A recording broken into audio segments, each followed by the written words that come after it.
Good afternoon to all of you and welcome to all of you in OCIS PCS classes। कैसे हैं आप लोग? Hope so सभी अच्छे होंगे और पढ़ाई तो बहुत बेहतर चल रही होगी क्योंकि अब आप लोगों की जो कमी एग्जामिनेशन वो बीपीएससी की होने वाली है।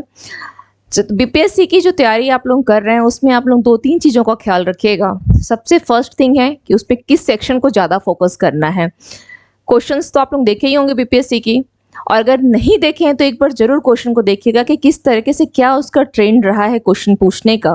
सबसे अधिक जो क्वेश्चंस आते हैं आपके हिस्ट्री से हैं।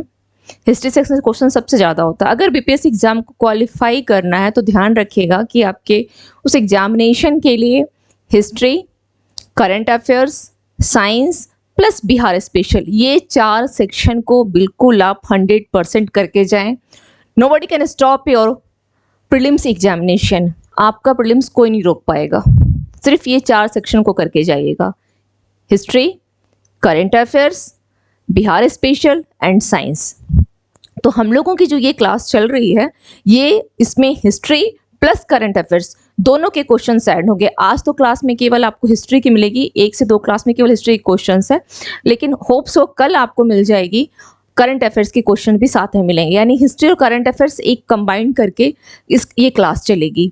इसमें क्या है, कुछ क्वेश्चन ऐसे हैं जो ऑलरेडी प्रीवियस एग्जाम में पूछे जा चुके हैं और कुछ क्वेश्चंस ऐसे भी नए हैं जो कि आगे आने की संभावनाएं हैं, तो हमें उस पर प्रैक्टिस करनी है। ये तो हो गई। अब इसके साथ रहा साइंस का सवाल, तो मेरी ये कोशिश है कि मैं साइंस को लेकर के भी साथ चलूँ।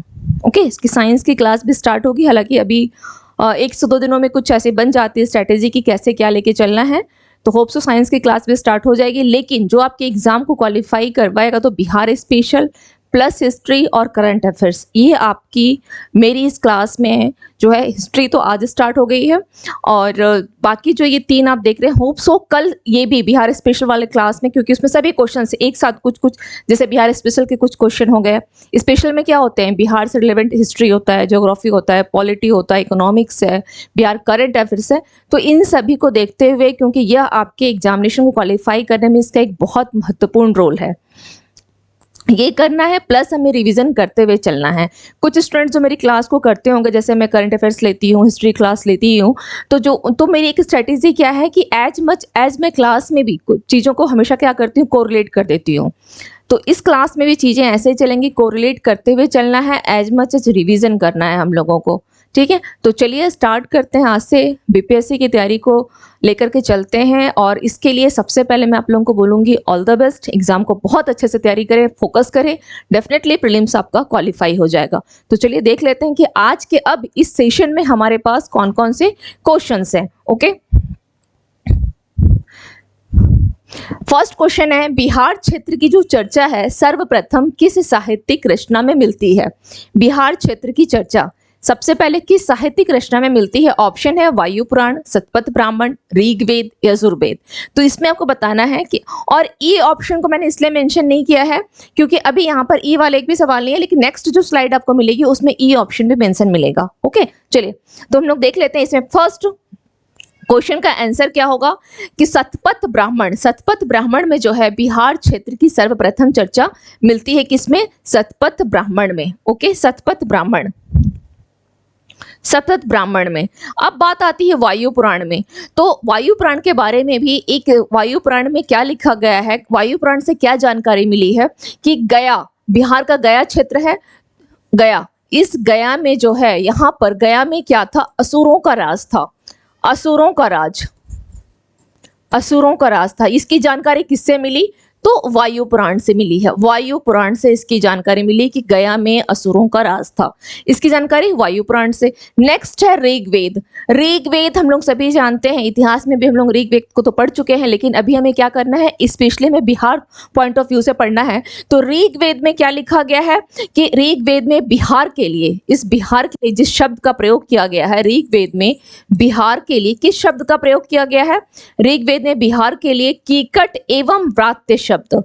कौन सा शब्द है? कीकट, कीकट एवं व्रात्य शब्द का प्रयोग किया गया है। व्रात्य, या कहीं कहीं आपको व्रात्य भी मिलेगा, व या ब, ठीक है, दोनों सही है। व्रात्य शब्द का प्रयोग किया गया है या उल्लेख किया गया है, किसके लिए? बिहार के लिए। ओके, ऋग्वेद में। अब बात आती है यहाँ पर यजुर्वेद में। यजुर्वेद आप लोग बिल्कुल क्लियर दिखाई दे रहा है, यजुर्वेद में, ठीक है। तो यजुर्वेद में क्या बोला गया है कि विदेह राज का उल्लेख किया गया है, विदेह राज्य। अब क्वेश्चन अगर आपसे नेक्स्ट टाइम अगर ये पूछ ले कि विदेह राज्य का उल्लेख किस वेद में किया गया है, विदेह राज का उल्लेख किस वेद में किया गया है, तो आंसर क्या होगा? यजुर्वेद में। चारों ऑप्शन में हमने देख लिया। या गया में असुरों का रास्ता किस वेद में है, तो किस में से, किस निम्नलिखित में से किससे इसकी जानकारी मिलती है? वायु पुराण से मिलती है। ऋग्वेद में क्या है? बिहार के लिए कीकट। ये क्वेश्चन क्योंकि मोस्ट ऑफ द टाइम में क्वेश्चन पूछ चुका है, ठीक है, कि ऋग्वेद में किस वेद में बिहार को क्या कहा गया है? कीकट या ब्रात्य। या इस क्वेश्चन को ऐसे भी पूछा जा सकता है कि ऋग्वेद में बिहार के लिए किस शब्द का संबोधन किया गया है, या किस वेद में, या तो वेद को पूछ लेगा या शब्द के ऊपर क्वेश्चन पूछ लेगा। तो ध्यान रखिएगा कि बिहार के लिए कीकट एवं व्रात्य शब्द ऋग्वेद में इसको बोला गया है। अब सतपथ ब्राह्मण में क्या की है? बिहार जो क्षेत्र है उसकी चर्चा सर्वप्रथम मिलती है सतपथ ब्राह्मण में। Clear? Now come to the next question. Next question है, निम्नलिखित में से किस बौद्ध संगति का जो आयोजन है कहाँ हुआ? वो बिहार क्षेत्र के अंदर नहीं हुआ था, ये पूछा है। क्वेश्चन क्या पूछा है? क्वेश्चन में सबसे पहले हुआ या नहीं हुआ ये पूछा है। तो क्वेश्चन पूछा है नहीं हुआ था, तो सबसे पहले हमें अंडरलाइन क्या करना है कि नहीं हुआ है। क्वेश्चन को सबसे पहले ध्यान से हमेशा पढ़ा कीजिएगा एग्जाम में भी, क्योंकि वहाँ एक अलग प्रेशर होती है। एग्जामिनेशन हॉल की प्रेशर एक अलग होती है, और वो कितने भी 30 मार्क खा क्यों ना हो, लेकिन वहां पर जाने के बाद हर किसी के साथ, कभी ऐसा मेरे साथ भी हुआ करता था, ऐसा नहीं कि मैं उसमें से अपवाद हूँ, मेरे साथ भी ऐसा हर किसी के साथ, कोई भी ये नहीं बोल सकता है कि नहीं एग्जामिनेशन हॉल में बिल्कुल कूल, वैसा नहीं होता है। ऐसे कोई एक क्वेश्चन भी ऐसा आएगा कि आपको कुछ सेकंड के लिए भी वो जरूर नर्वस कर देगा, या आपसे गलती से कोई गलती करवा देगा, ठीक है। तो ध्यान रखिएगा कि क्वेश्चन को बहुत कोशिश कीजिएगा आराम से पढ़ने की, ठीक है। क्वेश्चन पे फोकस कीजिएगा, क्योंकि क्वेश्चन समझना आंसर के लिए बहुत जरूरी होता है। तो निम्नलिखित में से किस बौद्ध संगति का आयोजन जो है कहाँ किया गया? बिहार क्षेत्र के अंदर नहीं हुआ था। तो अब हमें देखना है ऑप्शन क्या है, क्योंकि बौद्ध संगति तो 4 है, तो चारों में से एक ऑप्शन होगा। फर्स्ट, सेकंड, थर्ड, फोर्थ दिया हुआ है, तो इसका आंसर क्या हो जाएगा? आंसर इसका होगा फोर्थ, ठीक है, चतुर्थ बौद्ध संगति। चतुर्थ बौद्ध संगति, जस्ट ए मिनट। हाँ, चतुर्थ बौद्ध संगति का जो आयोजन है वो कहाँ? बिहार में नहीं हुआ था। अब हमें देख लेना है फर्स्ट, ऐसे तो इसमें बहुत ज्यादा डिटेल में अभी नहीं जाना है, ठीक है, क्योंकि बहुत ज्यादा डिटेल में जाएंगे तो याद नहीं रह पाएगा। तो बस इतना ध्यान देखिए कि जो प्रथम बौद्ध संगति है वो कहाँ हुई थी? सप्तपर्णी गुफा, सप्तपर्णी गुफा। और यह गुफा कहाँ है? सप्तपर्णी गुफा कहाँ है? तो यह राजगृह बिहार, इसको हम लोगों ने क्या लिखा? राजगृह, जिसे वर्तमान में किस नाम से जाना जाता है? राजगीर के नाम से। ओके, तो यह बिहार में हुआ। क्लियर? कब हुआ था? 483 बीसी में। यहां मैंने जितने पॉइंट्स लिखे हैं, ओके, सप्तपर्णी गुफा अपने आप में क्वेश्चन इस पे बनता है। कहाँ हुआ था? तो राजगृह में हुआ था, ये भी क्वेश्चन बनता है, और प्लस ईस्वी के ऊपर भी क्वेश्चन बनता है। यहाँ से क्वेश्चन बहुत कि किसने अध्यक्षता किया, कौन वहाँ पर मतलब किस कब हुआ, या और क्या उसमें क्या किन को बांटा गया, सूत पिटक विनय पिटक। तो इन सब के ऊपर डिटेल में हमें नहीं जाना है, हमें फोकस किसको करना है? हम बिहार स्पेशल को देखते हुए चल रहे हैं, तो बिहार की हिस्ट्री को देख रहे हैं, तो केवल इतना पे ध्यान दीजिए अभी, ठीक है। 483 बीसी में, बाकी वो हिस्ट्री तो आपको उस क्लास में मिल जाएगी जो मैं रेगुलर ले रही हूँ। तो 483 बीसी में क्या हुआ था? इसका जो है फर्स्ट बौद्ध संगति का आयोजन हुआ था। सेकंड कब किया गया है? सेकंड सबसे पहले कि सेकंड हुआ कहाँ है? तो सेकंड वैशाली में हुआ है, वैशाली। और आप सभी जानते हैं, सभी को इससे अवगत हैं कि वैशाली भी कहाँ है? बिहार में है। और कब हुआ? अगर तो बहुत आसान है, एक 483 में हुआ था और ठीक 100 साल बाद 383 बीसी, ओके, बीसी। थर्ड है, फिर तीसरी बौद्ध संगति में आते हैं। तो तीसरी जो बौद्ध संगति है वो कहाँ हुई है? पाटलिपुत्र, पाटलिपुत्र, ओके, पाटलिपुत्र। और यह कब हुआ है? यह हुआ है 255 बीसी में, 255 बीसी में। क्लियर? 255 बीसी में, 255 BC. Now come to the next question. द्वितीय बौद्ध संगति का आयोजन किसके काल में हुआ था? यानी उस समय में शासन कौन था? किसका शासन चल रहा था? कौन था शासक? अजात शत्रु, कालाशोक, अशोक, कनिष्क। तो हम यहाँ पे क्या ऐसा लिख सकते हैं? यहाँ पे भी ऐसा लिखा जा सकता है कि मैंने अभी प्रीवियस क्वेश्चन में आप लोगों को ईस्वी तक बताया था, ठीक है। अब शासक पूछा है, तो इसका द्वितीय बौद्ध संगति का आयोजन किसके काल में हुआ था? किसके काल में हुआ था? तो यह काला शोक के समय में हुआ है, काला शोक के समय में हुआ है। क्या इसको हम ऐसा लिख सकते हैं कि फर्स्ट बौद्ध संगति जो हुई थी उसमें अजात शत्रु था, फर्स्ट बौद्ध संगति में। ओके, फर्स्ट में कौन था? अजात शत्रु, फर्स्ट बौद्ध में, बौद्ध संगति। सेकंड में हम ऐसा लिख सकते हैं, फर्स्ट ही होगा, हाँ सेकंड में तो काला शोक था, थर्ड में अशोक था, या इसको ऐसे लिख लें, फोर्थ में कनिष्क था, फोर्थ में कौन था? कनिष्क था, बौद्ध संगति। ओके, ऐसा कर सकते हैं। चलिए, तो ये हो गया आपका, चारों शासक के नाम भी हो गए। तो आपके पास क्या क्या न्यूज़ मिल गया, इंफॉर्मेशन क्या क्या मिली आपको? ईस्वी मिल गया, कहाँ हुआ था ये पता चल गया, और उस समय में किसके काल में हुआ था, यानी शासक कौन था इसकी जानकारी मिल गई। तो अजात शत्रु का था, शासक था फर्स्ट के समय में, जो पहली संगति हुई थी, पहली संगति के समय में। दूसरा कालाशोक दूसरे में था, अशोक थर्ड वाले में था, कनिष्क फोर्थ में था। और यह कहाँ हुआ था? जो चतुर्थ बौद्ध संगति है यह हुआ कहाँ था? तो यह कहाँ हुआ था? कश्मीर के कुंडलवन। ओके, कुंडलवन में हुआ था, कश्मीर में। इसको चलिए मैं लिख देती हूँ, यह कहाँ हुआ था? यह हुआ था कुंडलवन, कश्मीर। कुंडलवन या कनिष्कपुर कर सकते हैं, कनिष्कपुर। ओके, ऐसा भी आप लिख सकते हैं। कहाँ पड़ता है ये? कश्मीर में। Now come to the next question. Magadha साम्राज्य का उत्कर्ष किस शासक के अधीन प्रारंभ हुआ? क्या पूछा गया है? मगध जो साम्राज्य है उसका उत्कर्ष पूछा है कि किस शासन के अधीन। ऑप्शन है बिंबिसार, जरासंध, चंद्रगुप्त मौर्य और अजातशत्रु। तो इसका राइट आंसर क्या हो जाएगा? राइट आंसर इसका होगा बिंबिसार।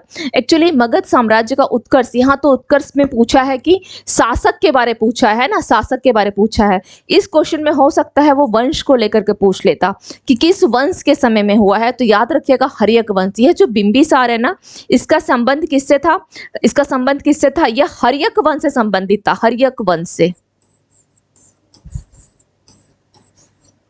हर्यक वंश से। ठीक है, इसका संबंध किससे रहा है? हर्यक वंश से रहा है। ओके, ये हर्यक वंश का क्या था? संस्थापक था, लिख सकते हैं हम यहाँ पे हर्यक वंश का संस्थापक, ज्यादा बेटर होगा, संस्थापक समझ ले। हर्यक वंश का संस्थापक था और इसी ने क्या किया था? इसी के समय में जो है मगध साम्राज्य का उत्कर्ष हुआ था। अब इसके साथ एक और क्वेश्चन जो आपके एग्जाम में पूछ लेता है कि इसका समकालीन, किसका समकालीन? बिंबिसार का समकालीन को पूछ लेता है। तो इसके समकालीन के बारे में आप 2-4 पॉइंट्स लिख लें कि कौन कौन इसका समकालीन रहा है। इसका समकालीन कौन कौन था? तो इसके समकालीन में हम यहाँ लिख सकते हैं कौशल नरेश कौन था? प्रसेनजीत। कौशल का राजा या कौशल नरेश कौन था? प्रसेनजीत। ओके, ये इसका समकालीन रहा है। आपके एग्जाम में क्वेश्चन पूछता है प्रसेनजीत कौन था? इसका समकालीन रह चुका है। दूसरा आप कर सकते हैं अवंती नरेश कौन था? चंड प्रद्योत। ओके, चंड प्रद्योत, अवंती नरेश था, चंड प्रद्योत। इनके ऊपर क्वेश्चन पूछता है इसलिए मैंने लिख दिया है चंड प्रद्योत। थर्ड आप लिख सकते हैं महात्मा बुद्ध। क्या है? इसका समकालीन है, महात्मा बुद्ध। ओके, महात्मा बुद्ध जो है ये समकालीन है। तो आपके पास बिंबिसार को लेकर के ये तो एक तो ये हमेशा ध्यान रखिएगा हर्यक वंश से संबंधित था। इसके समय मगध जो साम्राज्य उसका उत्कर्ष हुआ था और इसका समकालीन शासक कौशल नरेश प्रसेनजीत, अवंती का चंड प्रद्योत रहा है और Mahatma Buddha. Clear? Now come to the next question. Gopi गुफा का संबंध किस शासक से है? गोपी गुफा। ओके, गोपी गुफा, जीवित गुप्त, दशरथ, कुमारगुप्त प्रथम, अशोक। तो गोपी गुफा का जो संबंध है ये किससे है? दशरथ से है। दशरथ से है गोपी गुफा का संबंध। एक्चुअली क्या है ना, आजीविकों के लिए भी कुछ गुफा जो है दान में दी गई थी और अशोक ने क्या किया था कि आजीविक संप्रदाय को इसने गुफाओं जो है दान में दिया था। तो उसमें उससे कुछ कर्ण गुफा हो गया, कुछ गोपी गुफा का भी नाम आता है, इस तरह से जो है। तो यहाँ पर ये ध्यान रखिएगा कि जो गोपी गुफा का संबंध किससे है? तो दशरथ से है। गोपी गुफा का संबंध किस शासक से है? दशरथ से है।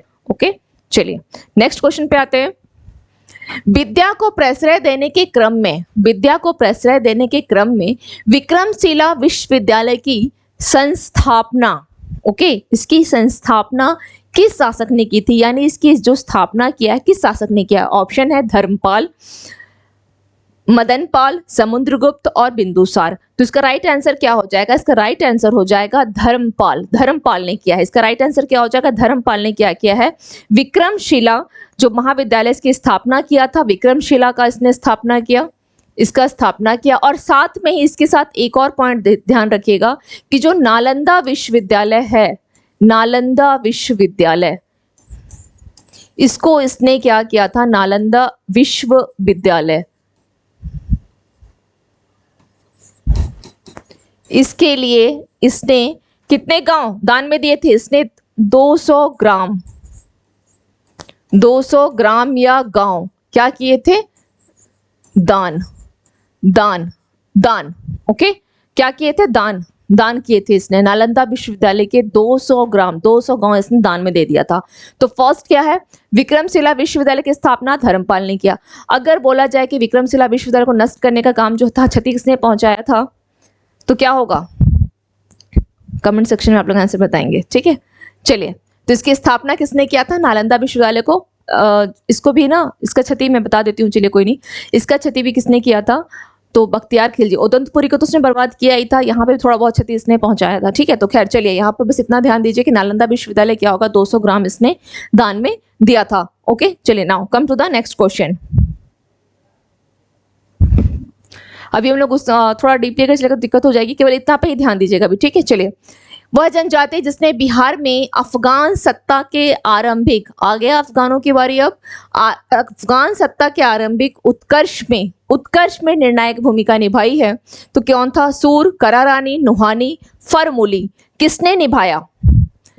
जनजाति, यानी यहाँ पे सभी क्या है? जनजाति है। आपको क्या ध्यान रखना है कि जितनी भी है ये सब की सब यहाँ पे जनजाति है। ओके, तो बोला है कि अफगान सत्ता के आरंभिक उत्कर्ष में किसने बहुत उसकी मतलब एक इंपॉर्टेंट रोल प्ले किया, उनके सहायता की, कैसे किसने भूमिका निभाई? तो यह इसका आंसर क्या हो जाएगा? नुहानी ने, नुहानी। ओके, इसका आंसर क्या हो जाएगा? नुहानी, नुहानी। ठीक है, नुहानी, इसका आंसर हो जाएगा नुहानी ने। ओके, चलिए नेक्स्ट क्वेश्चन पे आते हैं। मौर्यकालीन पाटलिपुत्र नगर, मौर्यकालीन पाटलिपुत्र नगर प्रशासन के संबंध में जानकारी का जो मेन सोर्स है वो क्या है?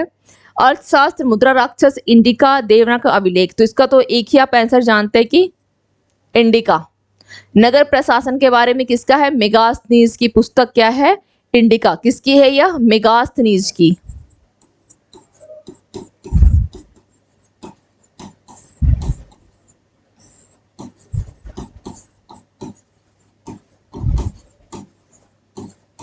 मेगास्थनीज की पुस्तक इंडिका। चलिए नेक्स्ट क्वेश्चन पे आते हैं।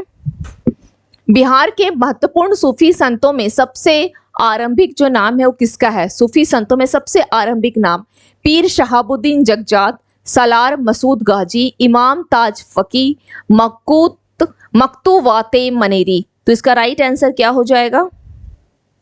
इसका राइट आंसर क्या होगा? सबसे पहले इस क्वेश्चन को इसका आंसर तो यहाँ सी है, आंसर यहाँ सी हो जाएगा। ठीक है, इस क्वेश्चन के बारे में लेकिन 2-3 पॉइंट्स आप अभी जान लें कि बिहार के महत्वपूर्ण सूफी संतों में, तो सबसे पहले बिहार में जो अगर संतों की बात की जाए तो सबसे पहले कौन सूफी संत आए थे? क्योंकि इसमें भी बहुत हैं, चिश्ती है, चिश्ती सिलसिला है, फिरदौसी है, बहुत सारे इसमें भी संतों के आपको सुनने को मिलेंगे सूफी संतों के बारे में। तो सबसे पहले बिहार में कौन आया था? तो सबसे पहले ध्यान रखिएगा कि बिहार में जो सबसे पहले संत आए वो कौन थे? किस सिलसिला से उनका संबंध था? सबसे पहले यानी प्रथम कौन थे? चिश्ती सिलसिला, चिश्ती।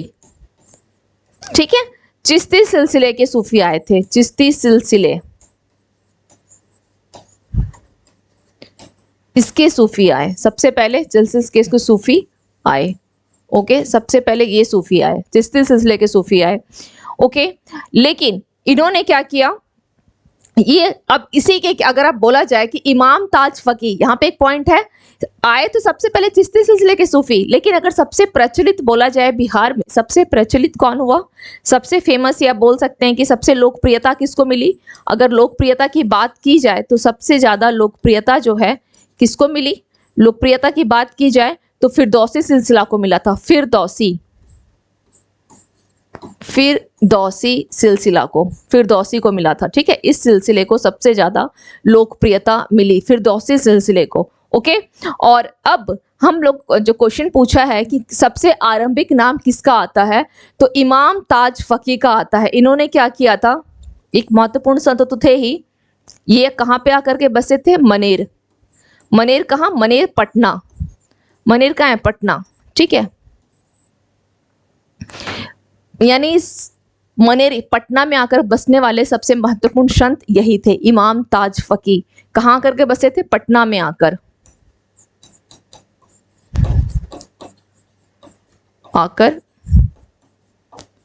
बसने वाले, हम कह सकते हैं इनको महत्वपूर्ण संत। ओके, महत्वपूर्ण संत, इनके बारे में ये पॉइंट ध्यान रखिएगा कि पटना आकर के बसने वाले महत्वपूर्ण संत। ठीक है, चलिए नेक्स्ट क्वेश्चन देख लेते हैं। बिहार में मुस्लिम प्रभुत्व की स्थापना, मुस्लिम जो प्रभुत्व की जो स्थापना हुई उसका वास्तविक श्रेय किसको दिया जाएगा, किसको दिया जाएगा? ऑप्शन है अलाउद्दीन खिलजी, बख्तियार खिलजी, शेर शाह, इल्तुतमिश। तो इसका आंसर क्या हो जाएगा, मुस्लिम प्रभुत्व यानी बख्तियार खिलजी, है ना। मुस्लिम प्रभुत्व यानी बख्तियार खिलजी, सबसे पहले बख्तियार खिलजी ही सबसे पहले क्या हुआ था, इसने क्या किया 1198 ईस्वी में। ओके, इसने ओदंतपुरी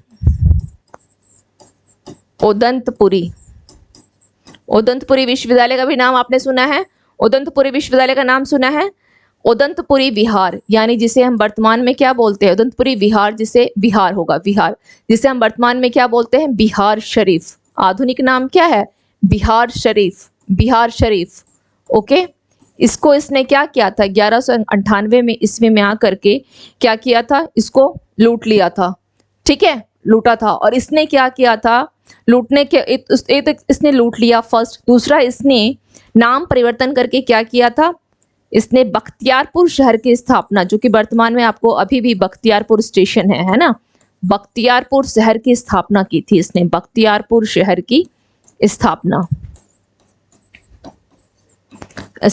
ये कुछ पॉइंट्स हैं जो ध्यान रखिएगा। अगर क्वेश्चन पूछता है कि बख्तियारपुर शहर की स्थापना किसने की थी, तो बख्तियार खिलजी ने 1198 ईस्वी इसने ओदंतपुरी जो विहार है, बिहार शरीफ को इसने लूटा भी था। ठीक है, चलिए नेक्स्ट आते हैं। निम्नलिखित में से किसने बौद्ध गया में महाबोधि वृक्ष को क्षति पहुंचाई थी? कहां पर बौद्ध गया में कौन सा है महाबोधि वृक्ष है, उसको क्षति किसने पहुंचाया था?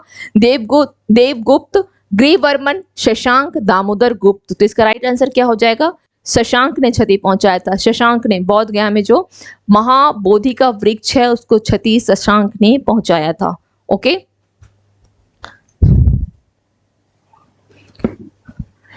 बौद्ध धर्म के प्रचार हेतु सम्राट अशोक ने श्रीलंका किसको भेजा था? बौद्ध धर्म के प्रचार के लिए अशोक ने, क्योंकि अशोक ने क्या किया था कि अलग अलग जगहों में, जैसे कि किसी को श्रीलंका भेज दिया, किसी को देखा जाए तो इसने अलग अलग क्षेत्र, यानी कह सकते हैं कि श्रीलंका के अलावा इसने वहां पे भी भेजा था, म्यांमार किसी को भेजा, है ना।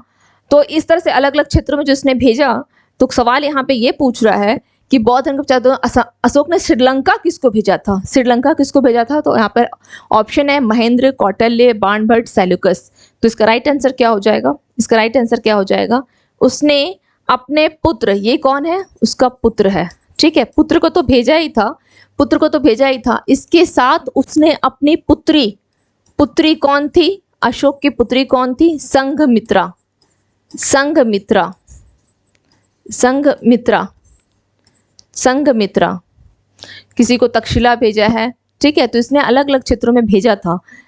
तो कुछ तो एक तो इसके ये हो गए, पुत्र पुत्री को भेज दिया। इसने अपने फॉलोअर्स जो थे अशोक के, जो बौद्ध धर्म को मान रहे थे, कुछ उनको भी भेजा था इसने। तो क्या किया, तो इसने अपने पुत्र और पुत्री यानी संघमित्रा को इसने कहाँ भेजा, श्रीलंका भेजा था, श्रीलंका। ठीक है, श्रीलंका इसने भेज दिया। ओके, चलिए नेक्स्ट क्वेश्चन देखते हैं। मलिक इब्राहिम का मकबरा कहाँ स्थित है? मलिक इब्राहिम का मकबरा, ऑप्शन क्या है? अच्छा, यहाँ थोड़ा सा स्पेलिंग मिसिंग है। ओके, बिहार शरीफ होगा ये, शरीफ। ओके, बिहार शरीफ थोड़ा मिसिंग था यहाँ पे। तो चलिए, मलिक इब्राहिम का मकबरा कहाँ स्थित है? बिहार शरीफ, सासाराम, पटना, गया। तो इसका राइट आंसर क्या हो जाएगा? मलिक इब्राहिम का मकबरा कहाँ स्थित है? मलिक इब्राहिम का मकबरा जो है कहाँ स्थित है? तो यह हो जाएगा आपका ऑप्शन ए, बिहार शरीफ में मलिक इब्राहिम का मकबरा स्थित है, बिहार शरीफ में। ओके, चलिए नेक्स्ट क्वेश्चन पे आते हैं। नेक्स्ट क्वेश्चन क्या है? शेरशाह सूरी का मकबरा कहाँ स्थित है? शेरशाह सूरी का मकबरा, शेरशाह सूरी जो कब से कब तक शासक रहा था? 1540 से लेकर के 1545 ईस्वी तक इसने शासन किया है, शेरशाह सूरी ने। इसका मकबरा कहाँ स्थित है? इसका मकबरा है सासाराम, सासाराम या सहसराम, सासाराम है ना, सासाराम या सहसराम। ओके, इस क्षेत्र में कौन सी नदी बहती है? जो सासाराम वाला क्षेत्र है, यहाँ पर कौन सी नदी बहती है? सोन, सोन नदी। ओके, सोन नदी इस क्षेत्र में है, ध्यान रखिएगा, सोन नदी। चलिए नेक्स्ट क्वेश्चन पे आते हैं। औरंगजेब के पौत्र यानी उसका पोता राजकुमार अजीम, अजीम ने क्या किया था? पटना का नया नाम क्या रखा था? कौन था? औरंगजेब का पोता। तो औरंगजेब की, सबसे पहले ध्यान रखिए कि औरंगजेब की मृत्यु हुई कब थी? इस औरंगजेब की मृत्यु कब हुई थी? 1707 ईस्वी में। ठीक है, इसकी मृत्यु हो गई है। अब बात किसकी आती है कि इसकी तो मृत्यु हो गई। ओके, तो यहाँ पे सवाल ये पूछ रहा है कि इसका जो पोता है राजकुमार अजीम, उसने पटना का नया नाम क्या रखा था? ऑप्शन है पाटलिपुत्र, औरंगाबाद, कुसुमपुर, अजीमाबाद। तो अजीम के नाम से क्या हो जाएगा? अजीमाबाद। अजीम के नाम से क्या होगा? अजीमाबाद। अजीम के नाम से अजीमाबाद। ओके, अजीम ने पटना का नाम क्या रखा था? अजीमाबाद रखा था। क्लियर? चलिए, और इसने क्या किया था? इसको बिहार का सूबेदार भी बनाया है, ये भी पॉइंट ध्यान रखिएगा। इसने, औरंगजेब ने इसको बिहार का सूबेदार भी बनाया था, बिहार का सूबेदार भी बनाया था, सूबेदार, तभी इसने पटना का नया नाम भी रख दिया। ओके, चलिए नेक्स्ट क्वेश्चन देखते हैं। निम्नलिखित में से किस मुगल सम्राट का राज्य अभिषेक कहाँ हुआ है? पटना में हुआ था, पटना में हुआ था। औरंगजेब, फर्रुखशियार, जहांगीर शाह, जहांगीर। तो उसका राइट आंसर क्या हो जाएगा? इसका राइट आंसर क्या हो जाएगा? किसका हुआ है? किस मुगल सम्राट का राज्य अभिषेक जो है पटना में हुआ था? पटना में पूछा है, तो इसका आंसर हो जाएगा ऑप्शन बी, फर्रुखशियार का हुआ है। एक्चुअली फर्रुखशियार का जो शासन का समय है वो कितना है? 1713 से लेकर के 19 ईस्वी तक है। ओके, 19 ईस्वी तक है। और इसी समय में 1711 ईस्वी में एक्चुअली क्या करता है, जब औरंगजेब की डेथ हो जाती है ना 1707 में, तो इसका जो बेटा है बहादुर शाह जफर, वो बन जाता है शासक। इसको भेज देता है बंगाल की, तुम जाओ वहाँ पे बंगाल में एक नायब का पद दे देता है, किसको? फर्रुखशियार को नायब का पद देता है। तो उसको वो चीज़ सही नहीं लगती, वो चुपचाप बिहार चला जाता है 1711 ईस्वी में, और वहाँ जाके अंग्रेजों से मिलता है। तो अंग्रेज फिर इसको, यहाँ पर जो ईस्ट इंडिया कंपनी होती है पहले से, वही इसको क्या करती है, यहाँ पर यह जो इसका राज्याभिषेक करवा देती है, और इसके बाद फिर ये दिल्ली चला जाता है। ठीक है, फर्रुखशियार इसके बाद फिर दिल्ली जाकर के वहां की सत्ता को संभालता है। तो क्या होगा कि 1713 ईस्वी में जो राज्याभिषेक पटना में हुआ था, किसका हुआ था? फर्रुखशियार का हुआ था, फर्रुखशियार का। ओके, चलिए नेक्स्ट क्वेश्चन देख लेते हैं। निम्नलिखित में से किस सिलसिले को बिहार में सबसे अधिक लोकप्रियता मिली? क्वेश्चन पूछ दिया है, मैंने आपसे पूछा ही था। चिश्ती, सोहरावर्दी, फिरदौसी, कादरी। तो इसका राइट आंसर क्या हो जाएगा? फिरदौसी। फिरदौसी, फिरदौसी को सबसे अधिक लोकप्रियता मिली, है ना, फिरदौसी को सबसे अधिक लोकप्रियता मिली। और अगर बोला जाए कि इसके प्रमुख संत कौन थे, इसके प्रमुख संत अगर बात की जाए तो याद रखिएगा इसके प्रमुख संत, ठीक है, यहाँ से क्वेश्चन जहां बनते हैं, प्रमुख संत कौन थे? अहिया मनेरी।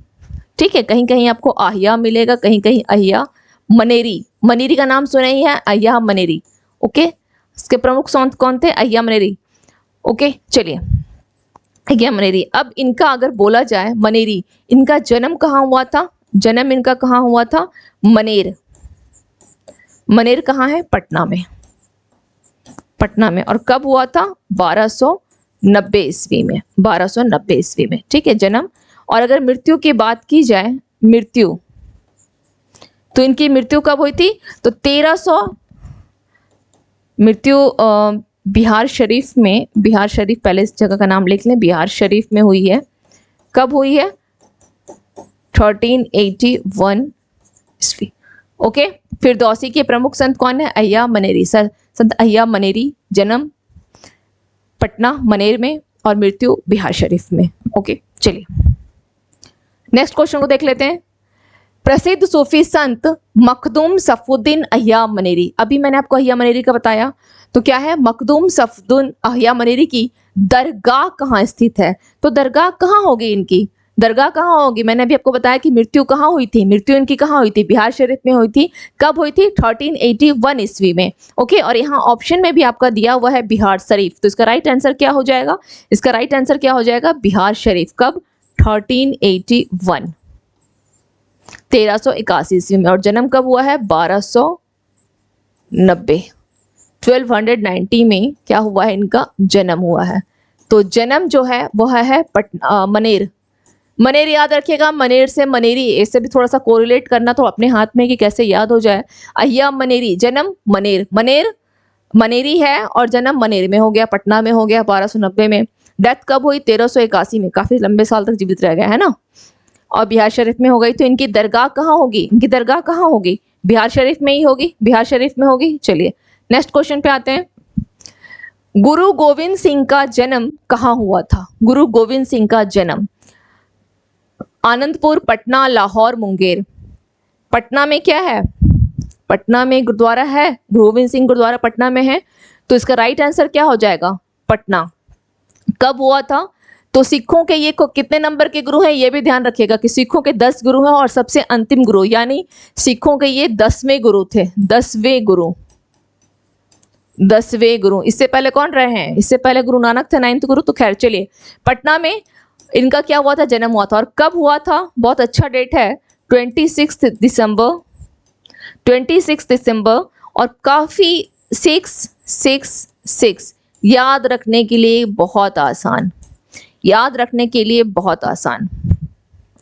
26 बहुत ज्यादा ही 6 लगे हुए हैं, है ना, यहाँ भी 6 है, यहाँ भी 6 है। तो 26 दिसंबर 1666 ईयर में क्या हुआ था? इनका जन्म हुआ था। कहाँ? पटना में, पटना में। ओके, चलिए नेक्स्ट क्वेश्चन पे आते हैं। नेक्स्ट क्वेश्चन देख लेते हैं क्या है। निम्नलिखित में से कौन से यूरोपीय व्यापारी बिहार के क्षेत्र में सर्वप्रथम आए? तो अगर ये तो बिहार के संदर्भ में पूछा है, अगर मैं भारत के संदर्भ में पूछ लूं तो सबसे पहले कौन आए थे? पुर्तगाली आए थे। और जब पुर्तगाली यहाँ सबसे पहले आए तो जाहिर सी बात है कि बिहार में भी सबसे पहले वही गए। तो इसका राइट आंसर क्या हो जाएगा? पुर्तगाली। सबसे पहले कौन आए? पुर्तगाली आए थे, पुर्तगाली। ओके, सबसे पहले पुर्तगाली आए। चलिए अब हम लोग इसका नेक्स्ट देख लेते हैं क्या है। 1770 ईस्वी में बिहार के लिए गठित लगान परिषद, 1770 ईस्वी में क्या किया गया? बिहार के लिए गठित एक लगान परिषद। तो इस स्टेटमेंट पे ये जो क्वेश्चन है, इसी इसमें एक आपके लिए इंफॉर्मेशन भी है कि लगान परिषद का गठन कब किया गया। तो 1770 ईस्वी में बिहार के लिए क्या किया? लगान परिषद का गठन किया गया। कब? बिहार के लिए लगान परिषद का गठन 1770 ईस्वी में किया गया। तो पूछा है कि इसके अध्यक्ष कौन थे? क्वेश्चन है इसके अध्यक्ष कौन थे? Robert Palk, George Vansittart, James Alexander, Warren Hastings. तो यहाँ पर आंसर क्या हो जाएगा? आंसर क्या होगा? इसका आंसर होगा जेम्स अलेक्जेंडर क्या थे? इसके अध्यक्ष थे, ये इसके अध्यक्ष रहे हैं। और ये इसमें 3 सदस्य थे। ओके, 3 सदस्यों का यह एक क्या था? परिषद था, काउंसिल था 3 सदस्यों का। तो एक तो उसमें अध्यक्ष हो गए और 2 सदस्य कौन हुए? 2 सदस्य कौन थे? तो ये दोनों, आप जो ये दोनों देख रहे हैं, ये दोनों इसके सदस्य थे। ओके, तो जरूरी नहीं कि हमेशा वो अध्यक्ष ही पूछ ले, हो सकता है कि ऑप्शन ई के तहत पूछ लेगा कि लगान परिषद का जो गठन हुआ था 1770 में, जिस लगान परिषद का गठन किया गया उसमें कौन कौन शामिल थे।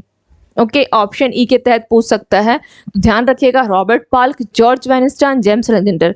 एक चीज की तो मैं श्योरिटी दूंगी, भविष्य की बातें हैं, भविष्य की है इसलिए मैं 100% नहीं बोलूंगी, बट 99% तो श्योर बोलूंगी कि जितने हिस्ट्री और करंट अफेयर्स करवा दूंगी, अगर वहां से क्वेश्चंस ईमानदारी के साथ अगर आप करके गए तो मैं बताती हूँ कि आपका प्रीलिम्स नहीं रुकेगा। अगर आपने ईमानदारी उतना ही दिखा जितना मैं बता दे रही हूँ, क्योंकि एज मच एज मैं बताऊंगी भी और आपसे क्लास में क्वेश्चन पूछूंगी भी, आप लोगों के लिए बेटर ये होगा कि इस क्लास को आप लोग लाइव लेने की अगर कोशिश करें तो ज़्यादा फायदेमंद रहेगा। लेकिन खैर ये आपका अपना डिसीजन होगा, मैं तो केवल एक सजेशन दे सकती हूँ, है ना, डिसीजन तो आपका होगा। अगर आप लोग लाइव लेना चाहें तो जरूर है कि कमेंट सेक्शन में एज मच एज स्टूडेंट का अगर कमेंट्स आता है तो इस क्लास को मैं लाइव ले लूंगी, बेनिफिशियल आपके लिए होगा। इसकी श्योरिटी है क्योंकि मैं आपके इतनी ये 4 पोर्शन तो मैं बिल्कुल आपका कवर करवा दूंगी, Bihar special, history, current affairs and science. और जो आपकी क्वालिफाई करने के लिए 4 सेक्शन ही आपको, जो बीपीएससी मांगता भी है तो केवल ये 4 सेक्शन को ही मांगता है। ओके, चलिए नेक्स्ट क्वेश्चन को देख लेते हैं। 1772 ईस्वी में क्या किया गया था? ईस्ट इंडिया कंपनी के कोर्ट ऑफ डायरेक्टर्स इन लोगों ने आदेश दिया। कब? 1772 ईस्वी में। किसको आदेश दिया? वारेन हेस्टिंग्स को देगा कि बिहार के जो राय रैन की उपाधि है उनको ऑर्डर दिया कि वारेन हेस्टिंग्स ने किसे बिहार के राय रैन की उपाधि प्रदान की। ऑर्डर किसका था? ईस्ट इंडिया कंपनी के कोर्ट ऑफ डायरेक्टर्स का। कब? 1772 ईस्वी में उन लोगों ने वारेन हेस्टिंग्स को बोला कि किसको बिहार के राय रैन की उपाधि प्रदान की थी। तो अब इसका यहाँ पर ऑप्शन है सिताब राय, राम नारायण, धीरज नारायण और कल्याण सिंह। एक्चुअली यहाँ पे हुआ क्या था, यहाँ की स्टोरी बता देती हूँ। कल्याण सिंह को इसने राय रैन की उपाधि तो प्रदान की, और कल्याण सिंह जो है यह पुत्र किसका है? सिताब राय का। सिताब राय का पुत्र है, यानी कल्याण सिंह से पहले कौन था? सिताब राय था।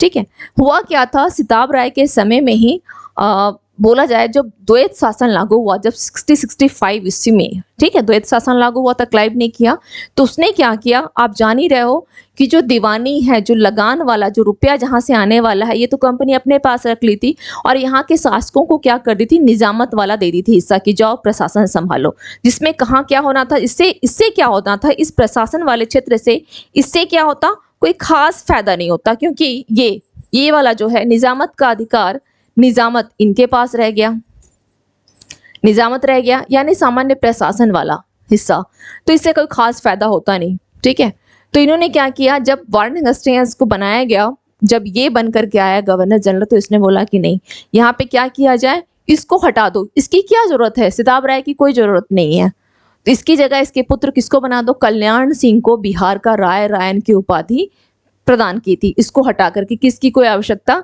नहीं है, और इसकी जगह पे कल्याण सिंह को लेकर के आ गया था। ओके, और अच्छा, अगर एक सवाल ये बनता है कि जो द्वैत शासन जिसको लागू किया था, किसने लागू कर दिया था? द्वैत शासन को क्लाइव ने लागू किया था 65 में, लेकिन उसको समाप्त कर दिया किसने? वारेन हेस्टिंग्स ने। इसने कहा कि इसकी जरूरत क्या है, इसकी क्या जरूरत है, पद को समाप्त किया, कल्याण सिंह को क्या बना दिया? राय रैन की उपाधि दे दी। Clear? Now come to the next question. निम्नलिखित में से किसके द्वारा 1906 में क्या हुआ है? पृथक बिहार की मांग के समर्थन में एक पुस्तिका प्रस्तुत की गई। एक्चुअली 1905 में क्या हुआ था? बंगाल का विभाजन हुआ था। जब 1905 में बंगाल का विभाजन हो जाता है, भंग आंदोलन वगैरह आप देखे हैं, स्वदेशी आंदोलन, बहुत सारे ऐसी चीजें मूवमेंट होती है, तो 1906 में क्या हुआ? पृथक बिहार की भी मांग की गई, और उसके लिए जो है पुस्तक है वो क्या किया, एक पुस्तिका प्रस्तुत की गई। तो कौन कौन उसमें शामिल थे? सच्चिदानंद सिन्हा, महेश नारायण, राजेंद्र प्रसाद। तो 1906 में, अब तो इसका आंसर क्या होगा? डी इसका आंसर हो जाएगा, डी, यानी ये भी शामिल थे और ये भी शामिल थे, इन दोनों का नाम। आपके पास एक और सवाल कि पृथक बिहार की मांग निम्नलिखित में से किस ईस्वी में की गई है? तो 1906 ईस्वी में पृथक बिहार की मांग की गई है। कब की गई है? 1906 ईस्वी में, इसको ध्यान रखना है। नेक्स्ट क्वेश्चन देख लेते हैं। नेक्स्ट क्या है? बिहार प्रदेश कांग्रेस कमेटी का प्रथम अध्यक्ष पूछा है, कौन था? बिहार प्रदेश कांग्रेस कमेटी, बिहार प्रदेश कांग्रेस कमेटी। एक होता है आपका अखिल भारतीय कांग्रेस कमेटी, और ये किसके ऊपर है? बिहार प्रदेश कांग्रेस कमेटी का प्रथम अध्यक्ष कौन था? मजहरुलक, राजेंद्र प्रसाद, सरफरोज हुसैन खां, हसन इमाम। तो किसको बनाया गया था? किसको बनाया गया? किसको बनाया गया? तो सबसे पहले यहां पर हसन इमाम, ठीक है, हसन इमाम को बनाया गया था, हसन इमाम को। ओके, हसन इमाम को बनाया गया था कांग्रेस कमेटी का हसन इमाम को क्या बनाया गया? बिहार प्रदेश कांग्रेस कमेटी का अध्यक्ष जो है यह बनाया गया था। ठीक है, हसन इमाम को। चलिए नेक्स्ट क्वेश्चन को देख लेते हैं। मिथिला के कर्नाट शासकों की राजधानी कहाँ थी? मिथिला के जो कर्नाट शासक थे उनकी राजधानी कहाँ थी? मिथिला के कर्नाट शासकों की राजधानी, तो इसका आंसर क्या होगा? दरभंगा, सिमरावगढ़, तिरहुत, मधुबनी। इसका आंसर हो जाएगा Simraongarh. B is your right answer. Mithila के कर्नाट शासकों की राजधानी कहाँ थी? तो यह सिमरावगढ़ थी, सिमरावगढ़। बस इतना, इसमें और कुछ ऐसा नहीं है। बाकी इसमें बहुत सारी आएगी कर्नाट शासकों का, जैसे यहाँ पे अगर बोला जाए, ठीक है, अगर यहाँ पे बोल दिया जाए कि कर्नाट शासकों में ही, जैसे सपोज आप यहाँ पे लिख लें, कुछ पॉइंट्स अगर चाहें तो यहाँ पे कर सकते हैं कि कर्नाट वंश का संस्थापक कौन था, ये कर सकते हैं यहाँ पर, ठीक है। कर्नाट वंश है, इसका अगर पूछा जाए कि इसका संस्थापना किसने किया था या इसका स्थापना किसने किया था, तो नन्यदेव ने किया था। नन्यदेव ने कब किया था? 1097 से लेकर 97 है, अच्छा क्लियर मैं लिख देती हूँ, 1097 से लेकर 1147 तक इसने शासन किया था। कर्नाट वंश का संस्थापक हम किसको बोल सकते हैं? नन्यदेव को, ठीक है। नन्यदेव को कर्नाट वंश का संस्थापक बोल सकते हैं और इसकी राजधानी इसने सिमरावगढ़, ओके, सिमरावगढ़ को इसने राजधानी बनाया था। चलिए नेक्स्ट क्वेश्चन देख लेते हैं। हाँ, तो आज के हमारे जो क्वेश्चंस हैं ये क्या हो गए, यहाँ पे कंप्लीट हो गए। अब हम लोग जो है नेक्स्ट क्लास में मिलते हैं। फिर टॉपिक रिलेवेंट कोई डाउट होगी बिल्कुल आप पूछ लीजिएगा। इसकी जो आप लोगों को पीडीएफ है वह डिस्क्रिप्शन, अगर आप लिंक पे जाते हैं, डिस्क्रिप्शन जहाँ पे लिंक दी गई है वहाँ पर आपको एक टेलीग्राम का लिंक मिलेगा, ठीक है, जहाँ पे इसका डिस्क्रिप्शन है। टेलीग्राम लिंक पे आप जाएंगे, वहाँ पे आपको इसकी पीडीएफ अवेलेबल मिल जाएगी। इसके अलावा भी अगर कोई डाउट हो तो आप लोग कमेंट सेक्शन में ज़रूर कमेंट करके पूछ लें, ओके। तो मिलते हैं फिर नेक्स्ट क्लास में। कुछ करंट अफेयर्स के क्वेश्चंस भी उसमें ऐड होंगे। Thank you to all of you and have a nice day.